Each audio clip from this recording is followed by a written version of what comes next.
Hello and welcome to the channel. So I've got a Fender Hot Rod Deluxe.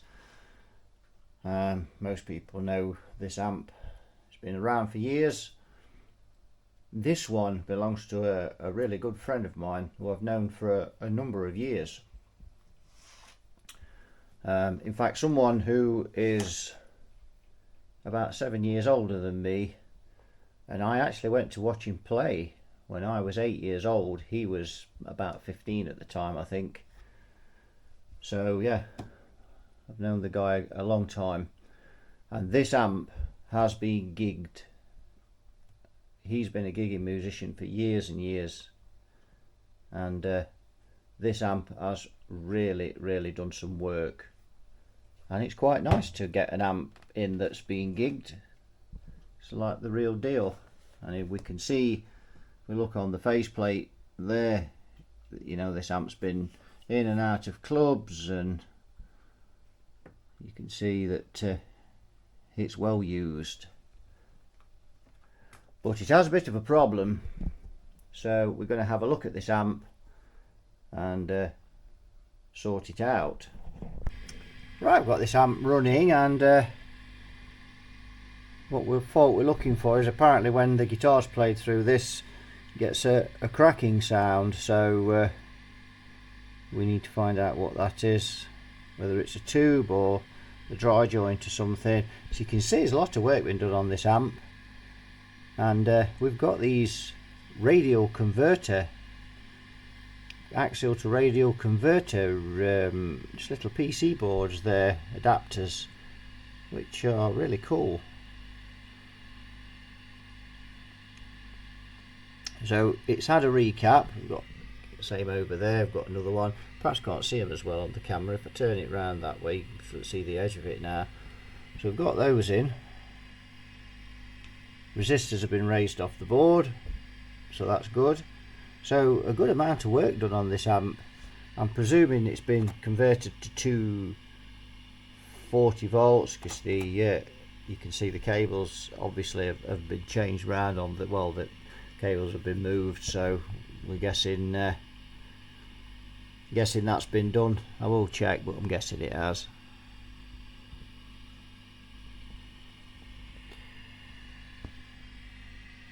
So what we've got, there are JJ tubes in there.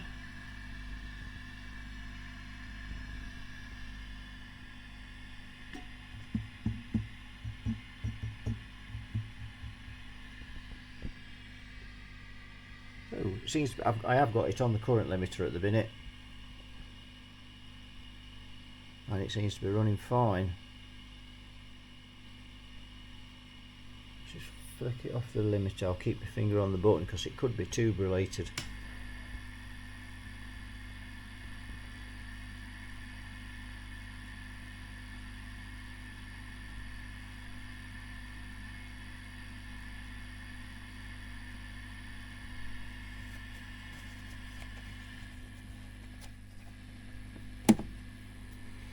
No, nothing.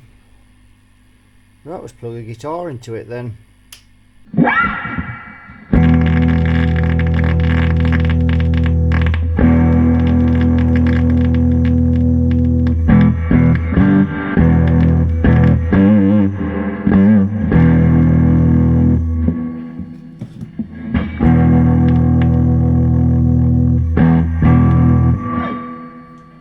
Check that out.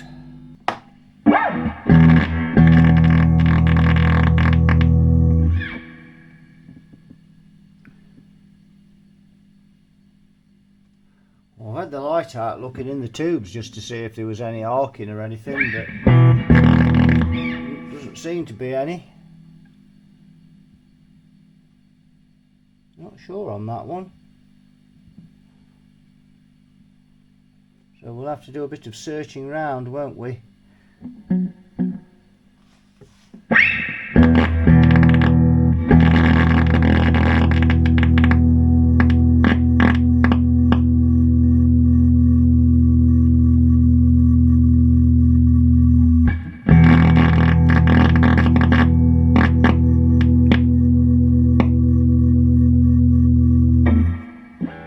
So we'll check for some dry joints first on the tube socket pins. See if we've got anything on there. There's a dry joint on that tube there. It's probably the phase inverter. You can see a dry joint there. Yes, there's one. Possibly another one. Right. Let's switch off. So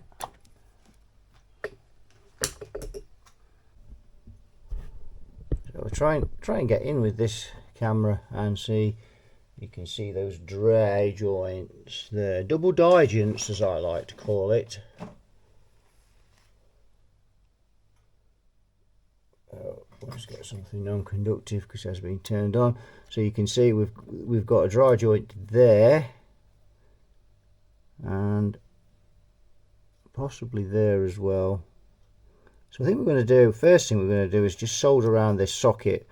So we're going to clean off, we're going to solder around it, suck all the solder off because it'll still have the unleaded in it, and then we're going to resolder it back up.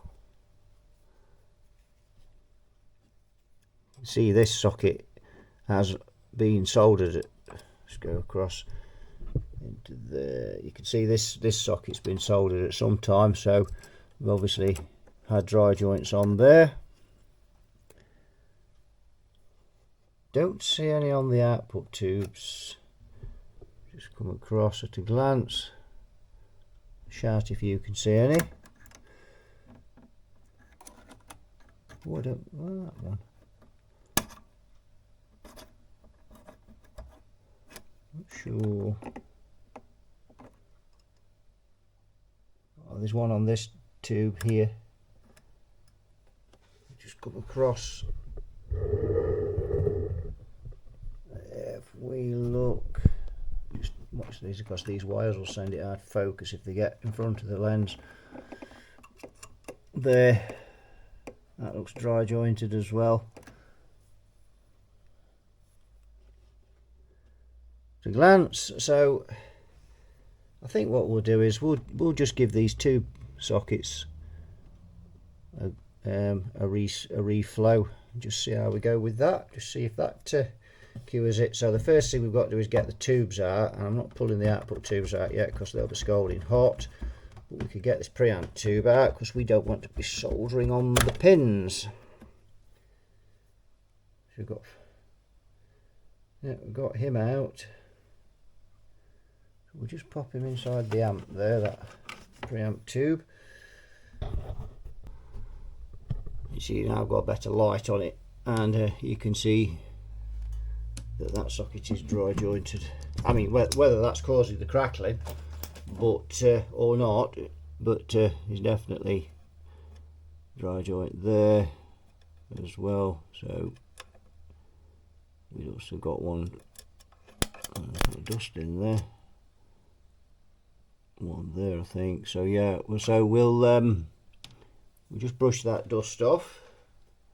We'll go around it with the solder them all, and then we'll suck it all off to get the unleaded solder off, and then solder it back up again. Right, so I've just been around that with the leaded solder, and you can see it looks a bit cheesy. So we're going to suck that off again, and then we'll suck that off, and then we'll go around it again. But what I'm going to do, I'm just going to test the amp first, just to see, then we'll go back, tidy that up. I'm just going to test the amp and just see if we've cured the problem. I've just found a handful of washers stuck to the speaker. I don't know what that's about. Now I've soldered this up.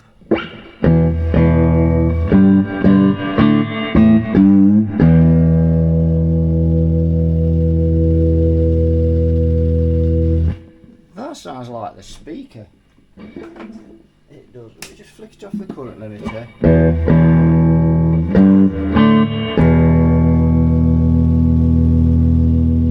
So the crackling's gone now. hit the notes. But now we've got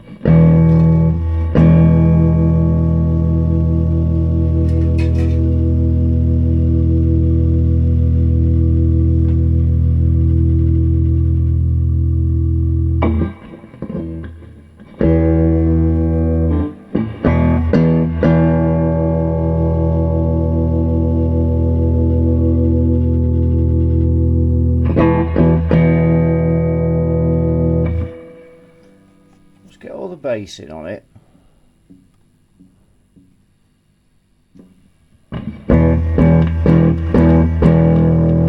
Now the crackling's back again. I wonder if that's the speaker, you know. I tell you what makes me think it might be the speaker is the sound of the cone when you touch the speaker cable. I wonder if that speaker's damaged. Could be chasing this one for a while.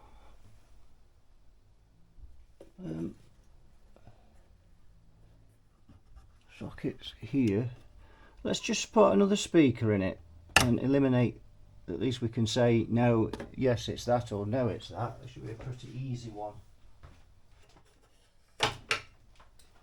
But we definitely got dry joints on those sockets, and like I said, that is a problem. It may not be the problem, and of course that's turned out not to be the problem. But left much longer, they probably would have been. So we need to make sure we've got all those dry joints sorted out, because they just get worse over time, and then they will start to cause problems, and he'll have the amp cutting in and out and whatnot. Right, we're on another speaker, so let's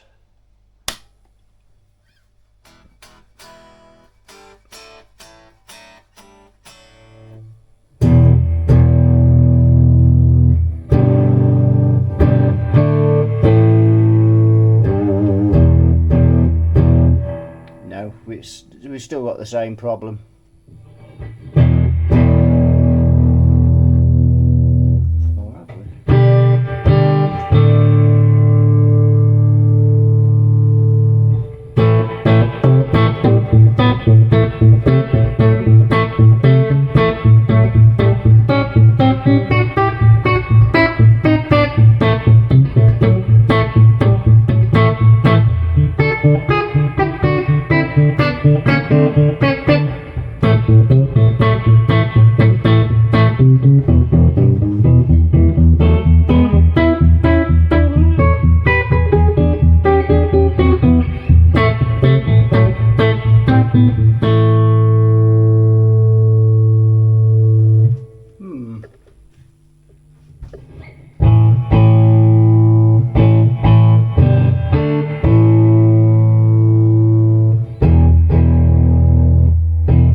Well, that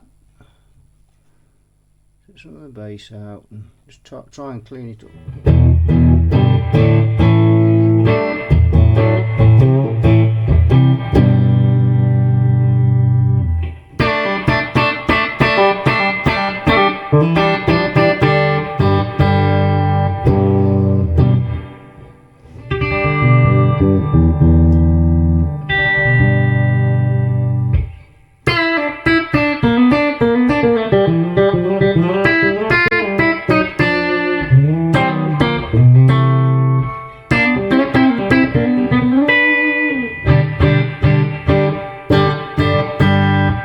That might be the speaker, you know, because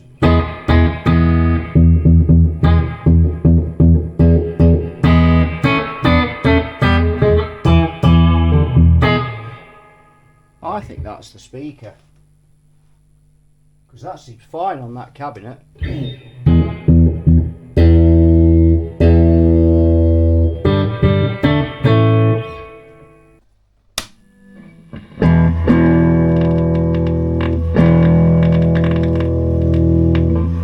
Go.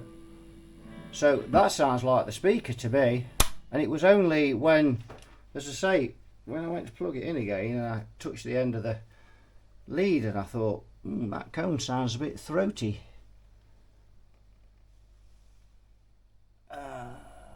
Well, you've got to take the chassis out to get to the speaker, but I think that's what it is. So what I'm going to do now, I'm going to address all these dry joints on this tube socket board. We just unplug it, switch off. We're going to test salt, reflow all of those, and get rid of all of those problems which are probably going to arise in the near future. Make the amp more reliable.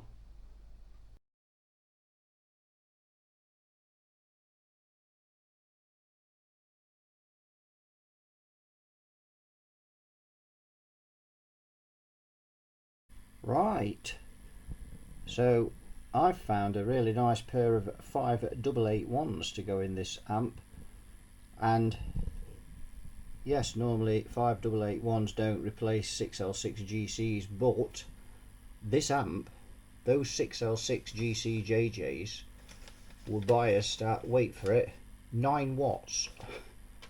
9 watts, so that's like 30%. So when I put these in, these were biased at the same, at 9 watts. So I've just pushed them up to 13. So we've got 60% now. And yeah, they're working really well. Right, we've got this Fender Hot Rod Deluxe.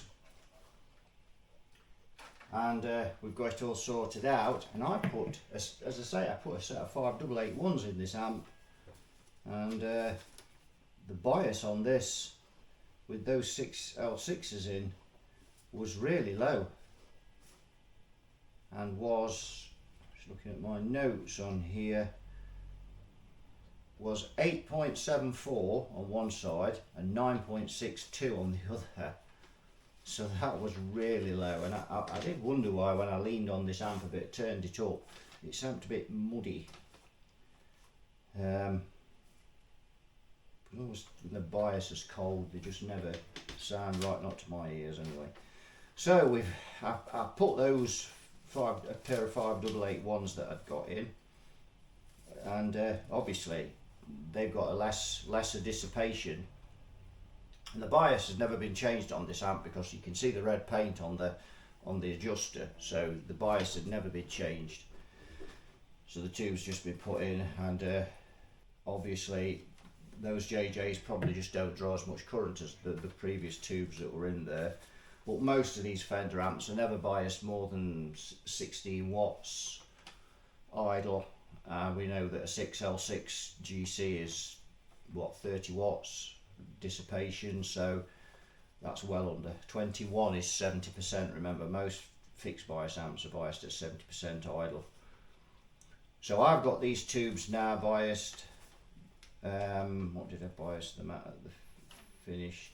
They're averaging about 13 watts now biased, 12.3 and 11.3, so we finished up a watt out on those, but that's acceptable for a good set of second-hand tubes.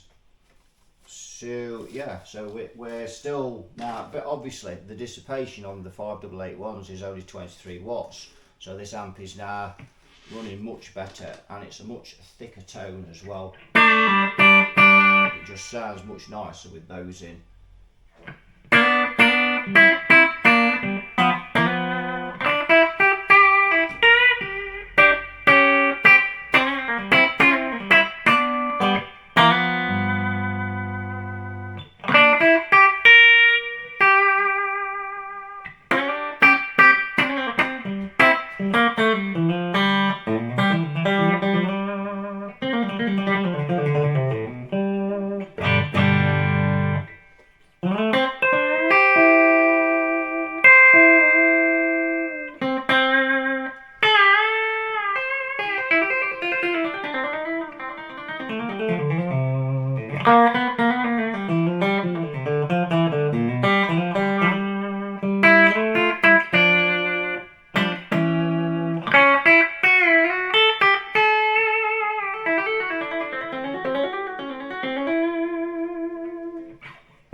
want to demo the other channel, because Dave only uses this clean channel, and we've heard loads of demos of this before. These amps, there's plenty of demos on there, and the distortion, the overdrive's not great on these. They weren't really designed for that, were they?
Try the neck pickup.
So there we go, so that'll do it for this one. So thanks for watching, you all take care, I'll see you all in the next one. Bye bye for now.